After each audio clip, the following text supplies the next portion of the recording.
Marcial, mientras te presento, si querés ir compartiendo la presentación, ya puedes hacerlo. Y por los micrófonos, por el momento no se preocupen que están bloqueados todos, así que cualquier cosa, cuando llegue el momento de las preguntas, levantan la mano y los habilitamos. Marcial es médico veterinario con una amplia trayectoria en el asesoramiento a laboratorios veterinarios y comercialización de productos. Entre los años 1992 y 2000 se desempeñó dentro de la firma San Jorge Bagó como promotor técnico veterinario para la extensión de tecnología aplicada al campo. Ya en el año 2001 y hasta el año 2007, dentro de la firma Biogénesis Bagó, trabajó como asistente de la dirección técnica a cargo de numerosos proyectos, como el desarrollo técnico, la elaboración de pruebas oficiales o la generación de protocolos. En el año 2009 estuvo a cargo de la extensión técnica de capacitación en buenas prácticas de manufactura de la Secretaría de Recursos Hídricos, Forestales y Mineros del Ministerio de la Producción de la provincia de Santa Fe. Desde el año 2010 desarrolla su profesión en el Laboratorio Sovet, empresa auspiciante de la CAF, y trabajando en el asesoramiento técnico veterinario, en el desarrollo de productos veterinarios y asuntos regulatorios. Asimismo, trabaja en el registro de productos veterinarios en Argentina y otros países dentro del Departamento de Asuntos Regulatorios, en la generación y monitoreo de pruebas para aprobación de productos y en el área de investigación y desarrollo de productos de la línea, muchos de ellos de fórmula única a nivel mundial. Asimismo, es director por Sovet del proyecto de vinculación tecnológica entre el CONICET y la Universidad Nacional del Litoral. Ha cursado numerosas especializaciones de posgrado vinculadas a enfermedades parasitarias bovinas y ovinas, a enfermedades virales y clostridioides bovinas, al manejo reproductivo bovino y ovino y a la rabia canina y bovina. A lo largo de su carrera, brindó más de 300 disertaciones técnicas a nivel internacional a profesionales veterinarios y tuvo a su cargo la presentación técnica de productos a nivel productor y de veterinarios en disertaciones públicas en numerosos países, así como la presentación de productos especiales y capacitaciones técnicas para personal de ventas de empresas distribuidoras nacionales y extranjeras. Hecha la presentación, Marcial, y con el micrófono abierto, estamos todos para escucharte. Bueno, antes que nada quisiera agradecer la oportunidad que se me da y se le da al laboratorio para poder exponer un proyecto que venimos llevando a cabo desde hace un par de años, denominado Protocolo ABC, que es ni más ni menos que el uso de combinado de polisacáridos bacterianos, minerales, energizantes y vitaminas como promotores de desarrollo y engorde en producción. Así que bueno, sin ir yendo directamente al grano, vamos a empezar a trabajar en qué es el protocolo ABC. Voy a tratar de ser lo más conciso posible porque es mucha la información que tuve que compactar, lo que se hizo, lo que se está haciendo y lo que se hará sobre todo esto, porque creemos que tiene un muy interesante futuro y creo que no tenemos techo en lo que se puede hacer con estas combinaciones. Así que bueno, la propuesta es poder preparar y mejorar la producción de animales desde el ingreso hasta la terminación del ciclo, en lo que entendemos que tenemos que lograr en bajar el estrés que todos sabemos que sufren los animales al inicio, y lo vamos a hablar seguidamente, consolidar la salud o la inmunidad y que eso redunde en una mejor conversión de los alimentos, que es justamente lo que se desea en todo feedlot. Vamos a tratar de por qué lo denominamos protocolo ABC y aunar estos tres protocolos que conforman parte y que determinan ganancias diferenciadas. Bueno, se llama protocolo ABC. El primero, el A, está compuesto por polisacáridos bacterianos en sinergia con energizantes, vitaminas y minerales destinados al engorde. El protocolo B, que está generado a través de un antibiótico de larga acción en función curativa y metafiláctica. Y el antiparasitario el protocolo C, el antiparasitario interno y externo, sería un endectocida de alta performance que tratamos de generar que sea en un solo tratamiento único y para todo el tiempo de terminación del animal.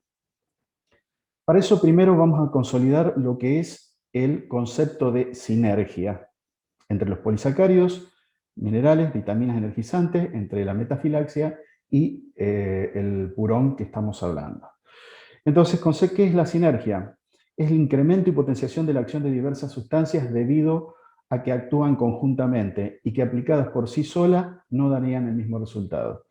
Yendo un poco a un idioma un poquito más familiar, sería que la síntesis de esto es 1 más 1 es igual a 3, lo que determinaría un animal interesantemente terminado y listo para ir a la faena. Comenzamos con el protocolo A, el de los polisacáridos bacterianos, vitaminas, energizantes y mineralizantes. Y en esto vamos a hacer hincapié en lo que es el destete, ¿sí? El transporte y el hacinamiento como factores estresantes. El estrés es un sinónimo que lleva a una anorexia, la anorexia a la enfermedad y la enfermedad a pérdidas de ganancias. Bien, acá estamos viendo cuáles son los parámetros que se usan para determinar cuánto sufrió de estrés el animal. Vamos a utilizar el cortisol y los glóbulos blancos. Fíjense que acá, a ver, un poquito que voy a generar el puntero. Ahí está, muy bien. Antes de iniciar todo lo que es transporte y confinamiento, estos serían los parámetros normales de concentraciones en sangre de ambas, el cortisol como glóbulos blancos. Fíjense que después de un transporte de 3 horas aumenta casi al doble, ¿sí? O un 50% más, y al igual que los glóbulos blancos. El confinamiento de 3 horas no es tan estresante como un transporte, como el confinamiento de más de 16 horas o 16 horas, mientras que el transporte de 16 horas tiende a ser un poco menos estresante que un transporte corto. Es decir, que tenemos que tener en cuenta que hay dos puntos sobre los cuales tenemos que actuar. Los transportes, los confinamientos, pero dentro de ellos el confinamiento más largo es el que más se estresa y el transporte de 3 horas es el que más produce un estrés. Ustedes me dirán, pero ¿por qué el transporte de el confinamiento de 3 horas estresa tan poco y el transporte de 16 horas estresa menos? Probablemente por una adaptación que tenga el animal una vez que se va acostumbrando a lo que le está sucediendo. Pero bien, lo que deja claro esto es que el animal llega estresado, muy estresado, y que durante las primeras 48 horas sufre un estrés realmente definitorio que muchas veces determina algunas cuestiones que vamos a ver seguidamente. Por ejemplo, acá está tomado qué pasa con el estrés y la anorexia en referencia al grupo total de animales que se recibieron. Un axioma viejo pero muy interesante que dice: el animal enfermo no come y el animal que no come se enferma. Y parece ser que tiene mucho que ver con lo que nosotros estamos viendo permanentemente en el feedlots. Fíjense, por ejemplo, en este caso, ¿sí? Los días, estos son días de ingresos, el porcentaje de animales comiendo independientemente de cómo esté el estado sanitario y cuáles son los rangos de los que están comiendo. Es decir, al primer día de ingreso solamente el 21% come, con extremos de ninguno a 50. Pero interesante, no vamos a leer uno por uno porque sería demasiado tiempo, pero sí interesante saber que por lo menos los primeros 3 días solamente el 56% va a estar comiendo. Y con rangos que van desde 30 animales que comen contra 90, perdón, 30 animales y con un extremo de 90. Es decir, hay una gran cantidad de animales que no están comiendo.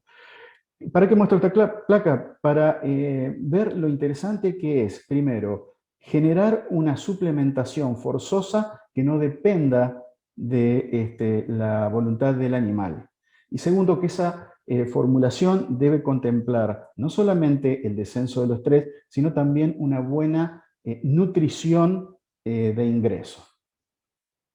¿Ah? Entonces el inyectable diría que sería muy interesante para este momento.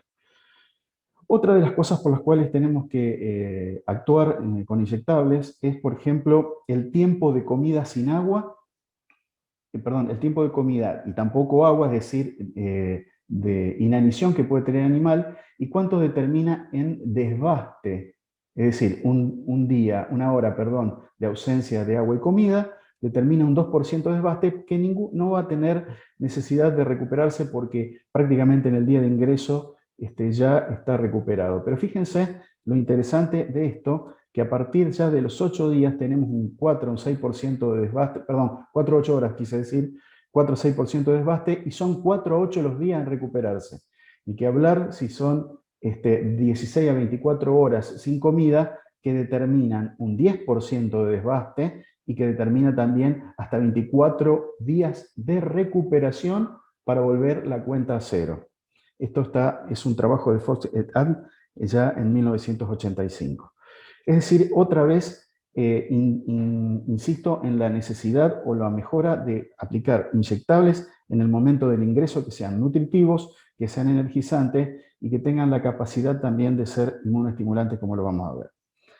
Pero también lo que estábamos hablando de animales sanos. Ahora vamos a ver qué pasa con los enfermos también. No solo que la mitad deja de comer durante los primeros 3 días desde el ingreso, sino que, por ejemplo, en esta placa estamos viendo cuál es el porcentaje de ración consumido sobre peso vivo del animal comparado con un sano y un enfermo. Fíjense que del 1 al 7 días de ingreso, los saludables comen aproximadamente el 1,5%, mientras que los animales enfermos el 0,90%. Es decir, a pesar de que consumen menos, por lo cual eso va a ir en contra de la conversión y en contra de la posibilidad de una nutrición y por ende en contra de una posibilidad de salud plena. Entre el 1 y el 28 consumen 2,71 y acá hay bastante diferencia, casi un punto de diferencia en el consumo del peso vivo entre sanos y enfermos, lo cual determina altamente significativa la estadística en contra del animal enfermo. Y por último, hasta los 56 días, ya un punto ya crítico, fíjense que el sano come el 3,03, mientras que el enfermo el 2,68. Quiero decir con todo esto que durante el primer mes, que es el punto álgido de presentación de patologías, por ejemplo, es muy interesante tener impectus o pensado 2 tipos de terapéuticas que pueden ser utilizadas con este protocolo, que es la inmunoestimulación y la metafilaxia. Bien. Ahora bien, empezamos hablando del protocolo A, que son polisacáridos bacterianos. ¿Qué son los polisacáridos? Estas son tinciones de Gram de bacterias. Las violetas son Gram positivas y las Gram negativas son las rosadas. ¿Y esto qué tiene que ver con el Fieldot? Me dirán ustedes, ¿no? Que la constitución de la pared son diferentes, pero que las dos tienen 2 cosas que pueden determinar lo que nosotros estamos diciendo en referencia a la presencia de polisacáridos que son los responsables de la generación de una cierta inmunidad. Bien, ¿cómo estimula el sistema inmunitario? Los polisacáridos bacterianos actúan más que nada sobre la inmunidad inespecífica, pero como ya vamos a ver, también sobre una inmunidad adaptativa, que es la que generan las vacunas. Veamos cuáles son las diferencias entre una y otra y por qué es tan importante la inmunidad inespecífica que se inmunoestimule con los polisacáridos bacterianos. Primero, la inmunidad inespecífica actúa inmediatamente, prácticamente después de la actividad o la biodisponibilidad de los polisacáridos bacterianos. Hay un fenómeno de alerta que hace que se biodispongan distintas sustancias que ya venían en el organismo, pero que necesitaban del sistema de alerta para hacerse presentes. Mientras que la inmunidad adaptativa necesita un tiempo de presentación y generación para la misma. Y es ahí donde vamos a hablar después un poquito sobre el tema. La inmunidad inespecífica, como su nombre lo dice, es inespecífica. Es decir, actúa un poco brutalmente sobre todos los antígenos, ya sean virus, bacterias, hongos o parásitos que pueden entrar en el organismo. Todos los invasores. Mientras que la inmunidad adaptativa es muy específica. La inmunidad inespecífica carece de memoria, que eso es un pequeño defecto, pero es que es necesidad que sea así, que actúe sobre cualquier cosa sin tener previo contacto con un antígeno. Mientras que la otra posee, la adaptativa, un sistema de memoria muy estudiado. La inmunidad inespecífica es el inicio de la alerta para que se genere la adaptativa. Es decir, las dos van a interactuar, pero entre una y otra, para el inicio, la llegada del animal al Fieldot, creo que la estimulación inespecífica es fundamental y lo voy a fundamentar, ¿no? Es decir, ¿cómo actúa todo esto? La inmunidad inespecífica actúa como si fuese un bombero. Se nos está quemando la casa, viene un bombero y hace su función. Mientras que la adaptativa, siendo más lenta y demás, es como si actuara la fuerza GEOF para tomar al prisionero, o la inmunidad humoral está correlacionada con la científica porque necesita un poco más de tiempo todavía para desarrollarlo. Estos son todos ejemplos caseros que creo que son muy interesantes para formar la idea sobre por qué la inmunidad inespecífica es tan importante. Igual, las dos interactúan entre sí, porque la inmunidad inespecífica le da el ingreso de sensibilización y presentación a ciertas células, mientras que la inmunidad adaptativa retrotrae y le da también fuerza para que se vuelva a realizar la inmunidad inespecífica. Y acá ya empezamos a hablar un poquito más de feedlot. Esto es lo que sucede cuando el animal ingresa al feedlot y tenemos la práctica o el protocolo de dos vacunas. La primera respuesta inmunitaria, la primera vacuna se coloca acá, donde estoy haciendo marca, y la segunda vacuna, que es la segunda respuesta inmunitaria, se va a colocar a los 21 días, tiempo que se ha tomado ya como parámetro en los feedlot y que nosotros tenemos que respetar con este protocolo, porque no podemos hacer movimientos de hacienda extra. En síntesis, ¿qué es lo que pasa? ¿Qué es lo que vemos acá? Que hay dos ventanas inmunitarias. Fíjense que hasta acá no había cantidad de anticuerpos. Acuérdense que esta es la inmunidad adaptativa, que necesita un tiempo de generación. Y en el día 21 inicia la primera respuesta, cae la generación de anticuerpos, y acá es donde se revacuna para generar lo que se llama el efecto booster, que es ni más ni menos que una réplica que logra mayor cantidad y calidad de anticuerpos. Igual estamos dejando dos ventanas abiertas en donde puede haber ingreso de bacterias y virus. Estas son las ventanas inmunitarias. ¿Cómo actuaría la inmunidad inespecífica? De esta manera. Ni bien se aplica el protocolo de polisacáridos, a partir del primer, segundo y tercer día, ya hay una inmunidad que cubriría o mejoraría la capacidad de respuesta en la ventana inmunitaria inicial, y se mantiene hasta la ventana segunda inmunitaria. Esta curva también genera una mejor conversión de vacunas, por lo cual también ayuda, acuérdese de lo que hablamos, que era el inicio del segundo tipo de inmunidad. Así que, vacunando en el día de ingreso y revacunando el día 21 con los polisacáridos bacterianos, estaríamos teniendo una muy buena posibilidad de cubrir esos baches que estamos teniendo. Bien, ¿cómo actúan los polisacáridos?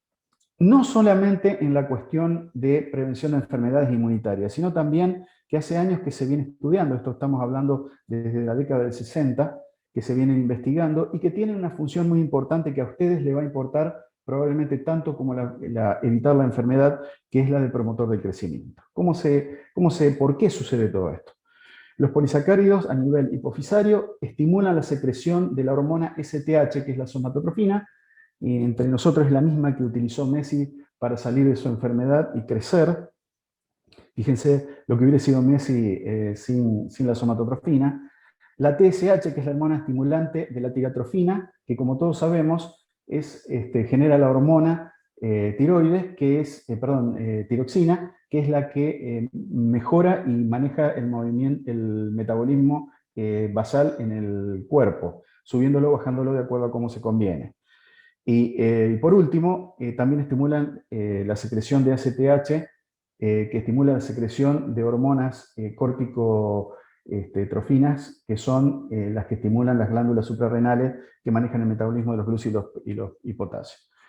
La función inmunoestimulante está dada por un estímulo de linfocitos B, que producen secreción de anticuerpos, ¿sí? Que determinan también una salida de anticuerpos inespecíficos, como puede ser la inmunoglobulina G3 y la IgE. Aumenta la tasa de secreción de interferón, es muy importante esto en referencia a las infecciones virales. Dispara una alarma endógena, tal cual, por ejemplo, puede ser el sistema conjunto de interferón y de properdina, que es una cascada que se reinicia en donde se produce una mejor situación de fijación del complemento, por lo cual hay mayor captación de bacterias por parte de los glóbulos blancos y algunas otras células especializadas. Y por último, no tan importante, pero yo diría que es sumamente deseable, es que posee una función desestresante que está atribuida, todavía no se sabe muy bien cómo, a una liberación endorfínica hipotalámica, es decir, genera la calma de los animales. También actúa sobre la médula ósea generando una mejor hematopoiesis, es decir, generación de glóbulos rojos. Y otra cosa que también es interesante es que se comporta como un recuperador de lesiones, ya sean glandulares como estructurales. Esto es muy importante cuando los animales se golpean en la llegada o durante el viaje, y creo que es un tratamiento que es muy completo. Nosotros lo hemos combinado con las vitaminas, minerales y el energizante. ¿Por qué? Porque ahí es donde está la sinergia de las que estábamos hablando. Resulta ser que creo que es hasta redundante hablar de la importancia, ¿no?, de los minerales y las vitaminas en referencia a lo que pueden llegar a otorgar luego de la entrada de los animales al feedlot. Pero sí hay que hacer una mención especial del aporte energético que da el ATP, que es la sustancia que está dentro de una de las formulaciones. ¿Y qué determina esto? Determina que al momento del inicio de la llegada, ya el animal cuenta con una energía plus como para poder, primero, manejarse mejor como el animal en sí, pero por sobre todas las cosas, biodisponer de todos los elementos que nosotros estamos incorporando a través del tratamiento inyectable. Es decir, no dejamos sin nafta al auto para que genere lo que tiene que generar. Aparte, tanto los minerales, sobre todo los macroelementos, tienen una función muy importante en referencia a lo que es la parte estructural. Y también contienen microelementos que son parte de sistemas enzimáticos que son los que manejan y generan todo lo que es crecimiento, todo lo que es funcionamiento orgánico, etcétera, etcétera. ¿A qué voy con todo esto también? A que el inyectable va a otorgar forzosamente la nutrición del animal que está tan necesitado. Mientras que los polisacáridos, todos esos minerales que estamos teniendo como extra, los va a biodisponer y los va a generar en 4 funciones las cuales hemos visto. También tiene una función inmunoestimulante y antiestresante. Se sabe que las vitaminas son determinadas como antiestresantes. Y antioxidantes, tanto el selenio que contiene la formulación como la vitamina E, son altamente estresantes y tienden a mitigar el factor oxidante que tiene el estrés o que provoca el estrés en los animales.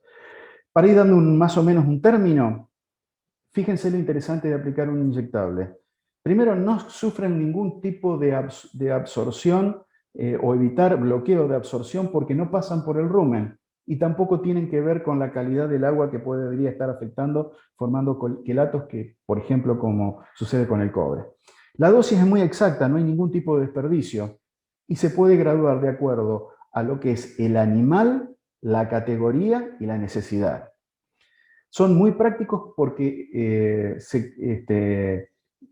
congenian muy bien con todo lo que es el tratamiento ya estipulado de protocolo sanitario dentro del feedlot y, por sobre todas las cosas, no tienen tiempo de retiro en carne ni leche, por lo cual estamos tranquilos y carecen esta formulación de problemas de posibles toxicidades por errores de aplicación, por ejemplo, por doble dosis. Es decir, estamos adelante de una posibilidad inicial muy importante.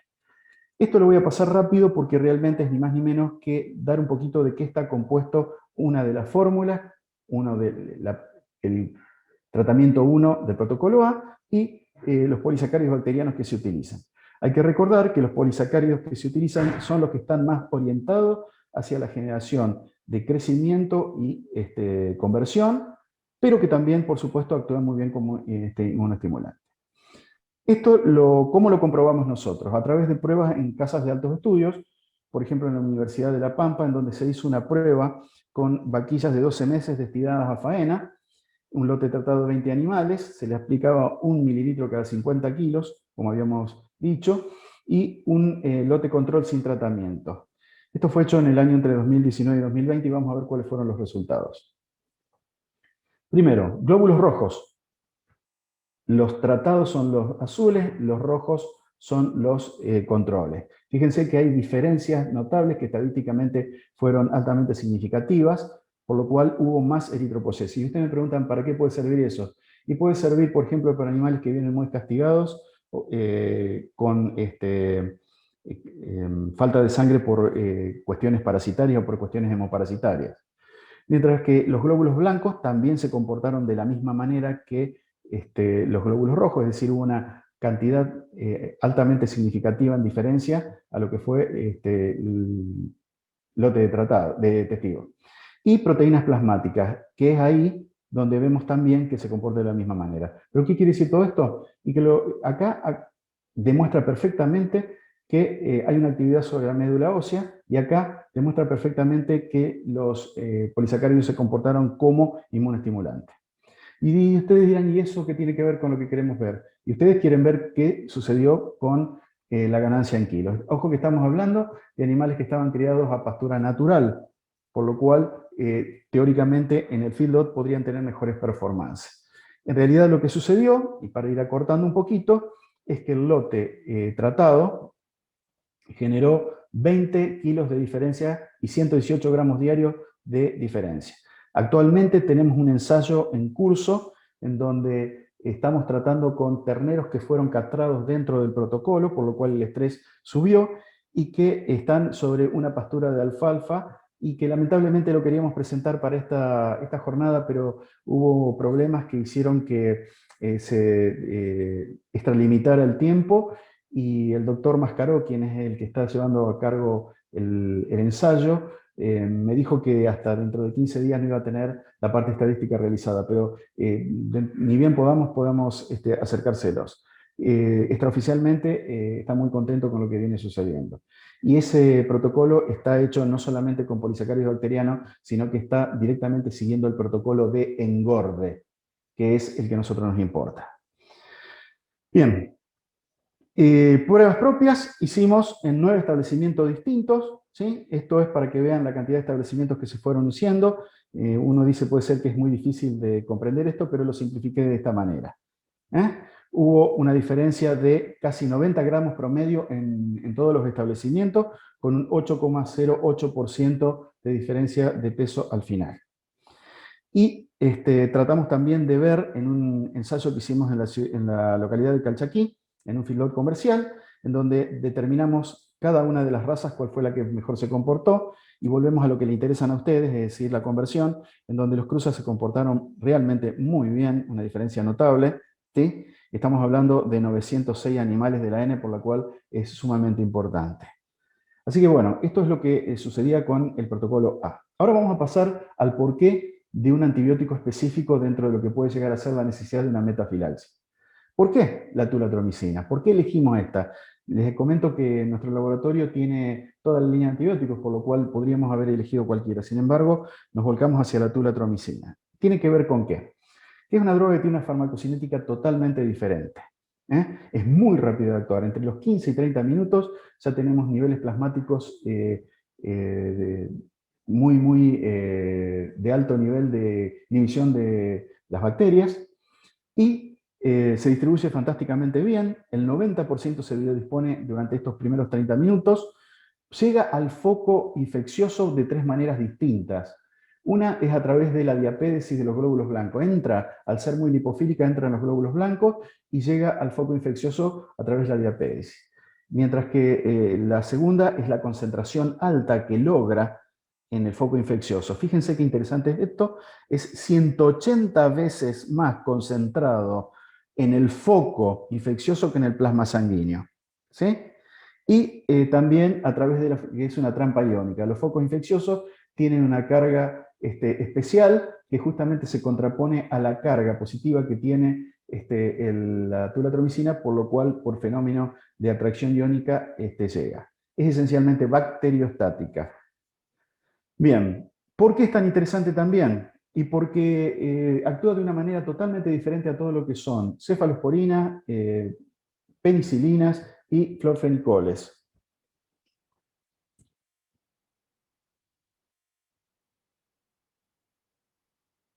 Y otro tema muy interesante para tratar es la ausencia de resistencia hasta la fecha.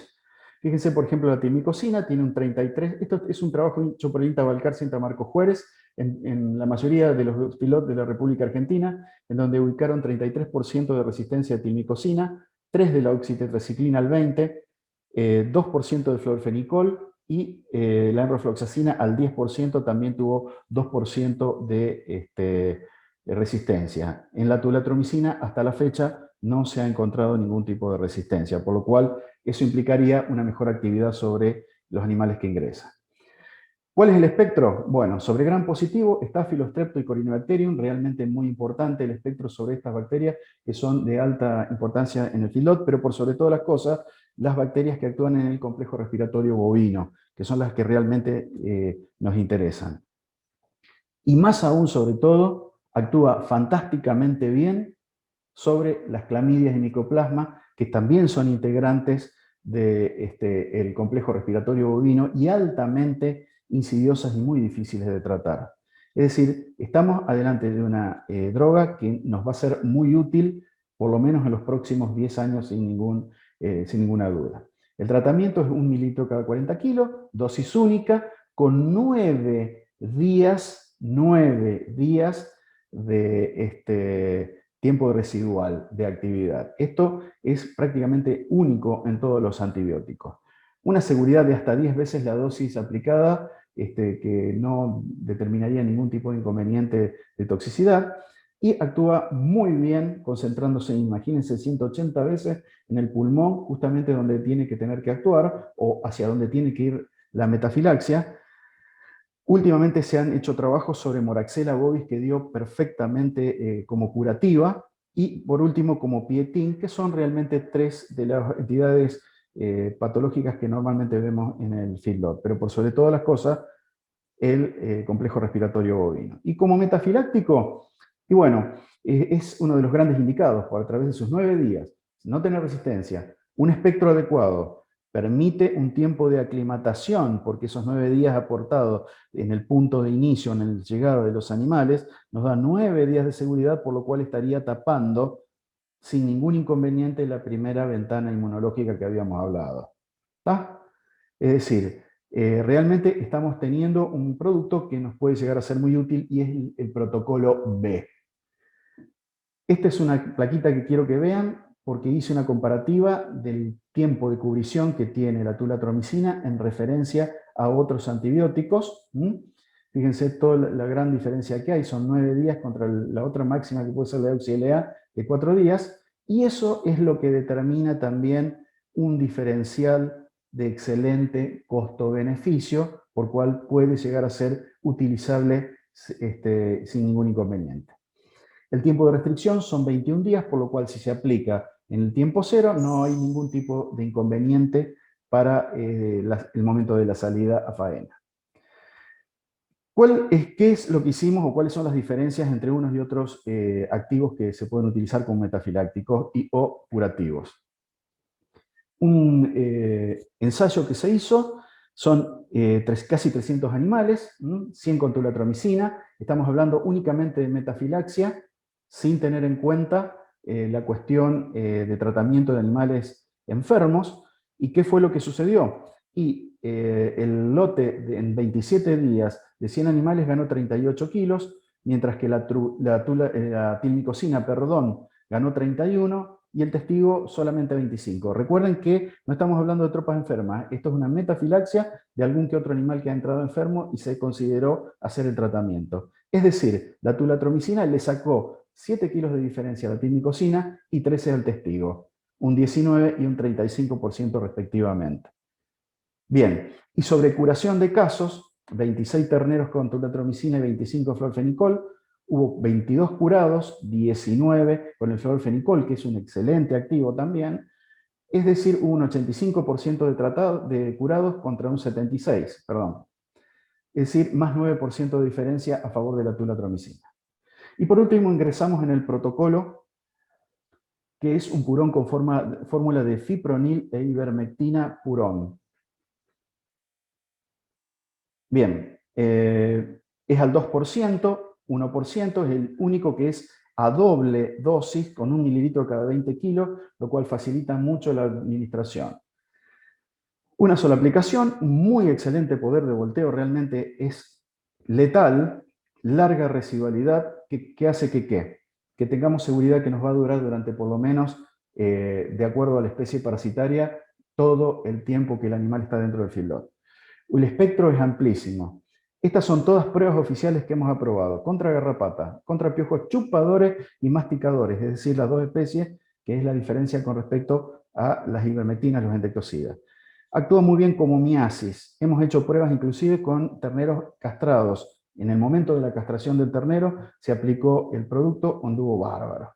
Mosca de los cuernos, muy interesante, aún en cepas resistentes a la cipermetrina, y también actúa contra parásitos internos. Todo esto aprobado en pruebas oficiales.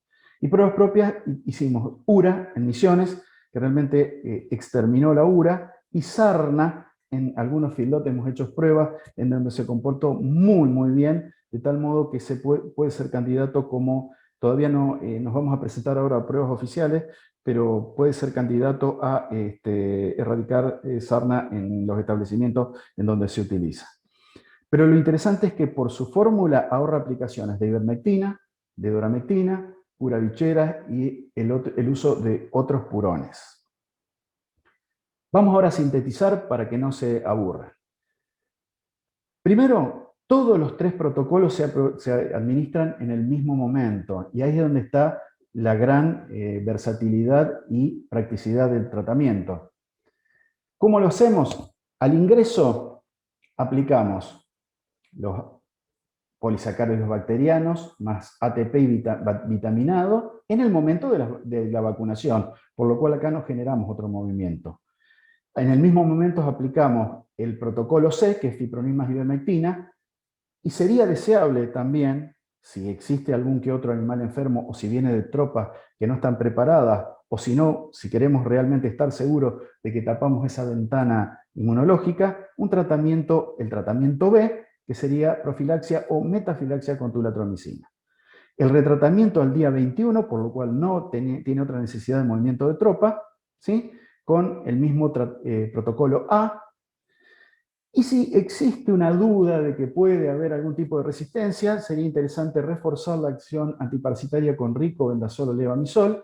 Y por último, más que opcional, porque muchas veces todos los protocolos que hemos hecho no lo hemos necesitado, resultó ser que aplicamos en algunos ensayos en el día 50 y nos dio interesantes performances. Este sería el ideal. Sin embargo, con solamente esto estaríamos cubiertos de una gran cantidad de enfermedades y estaríamos dando un estatus sanitario espectacular al establecimiento.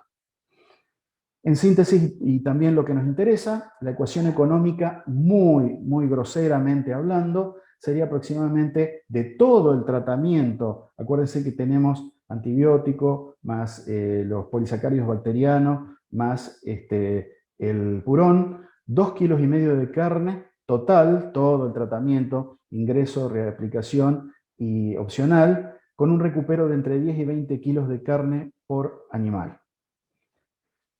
Para ir cerrando la tranquera, hemos desarrollado un protocolo denominado ABC, que determina menores movimientos de animales, una facilidad y practicidad de aplicación, alta seguridad y excelente performance técnica, que le hemos demostrado, con el fin de producir más con lo mismo.